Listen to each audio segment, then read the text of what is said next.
Stop the soulmate search. Some people spend years searching for the one because they have a fairy tale fantasy of what love should be. But some experts think that could backfire, and there's a chance you could end up alone. Yeah, and joining us now to talk more about what to do instead of searching for the one is psychotherapist Dr. Robi Ludwig. Thank you so much for being here.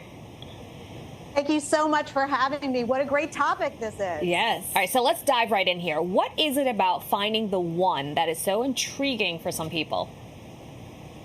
Well, who wouldn't be intrigued by this idea of finding somebody who's especially for you, destined for you, where all your needs could be met, and this feeling of completion? You know, it's a centuries-old idea that is very rewarding and fulfilling. The problem is it can keep people from finding a healthy relationship. Okay, so do you actually think searching for a soulmate is holding some people back from actually finding love? If so, why? You know, in some cases, yes, because what we find is another person who may be wonderful, but is flawed. And if we think a soulmate is somebody who is actually perfect, it can stop us from investing in people who could offer us a very fulfilling and rewarding relationship.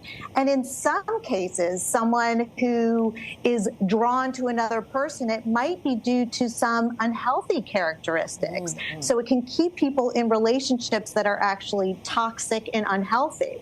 So we really need to rethink about this soulmate, the one. The reality is there are probably many people that we can have a good and rewarding relationship with, and that's a good thing. Yeah, like Erin was saying that the one could be like a friend, like a female friend. It could be someone in your family. It's just about having those good relationships. So let's talk a little bit about romantic destiny versus romantic growth. What's the difference between the two, and how can they impact a relationship? Well, again, romantic destiny, it's a little bit like you don't have to do anything and your partner will find you and things will perfectly play out. And again, I love that idea. I'm a woman, you know, that sounds really great. I always love Sleeping Beauty, where you could be asleep and then your man would kiss you and you'd wake up.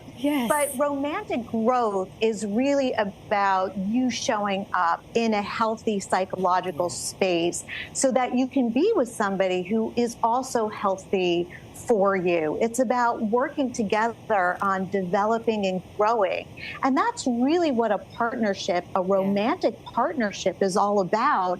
It's about becoming a better version of yourself in the presence of this other person that you respect, choose, and love. Yeah, instead of trying to find someone to come whisk you away while you're sleeping like the beauty you are, you know, kind of be the person that you want to attract, it's essentially so. And also to think about what type of person do I want for myself, and what would that person be looking for in a partner? Where would that person be? So it's almost like having agency over the type of person that you want and positioning yourself in the correct way to find that person. Yeah, it's so important to have someone compliment you, right? So and not complete. Exactly. Now, how do you know if your relationship is built on a solid foundation? That's really important. Yeah, so I think really if you respect, again, the other person is very big. If you can feel safe with the other person, if you can really show up as yourself, if you feel your best around this person, like they bring out a part of you that you really enjoy, and if you're looking at life in the same direction. So it doesn't necessarily mean that you want exactly the same things, but the general idea is the same. Like, do you both want marriage? Do you both want kids? Where do you want to live? What kind of lifestyle are you looking to achieve? All of these things are really important in terms of finding your person, because we live in the real world, and so our relationship needs to work in the real world that we want to live in. We love it. We love it. Well, Dr. Robi, thank you so much for joining us today. Always a pleasure to have you on the show.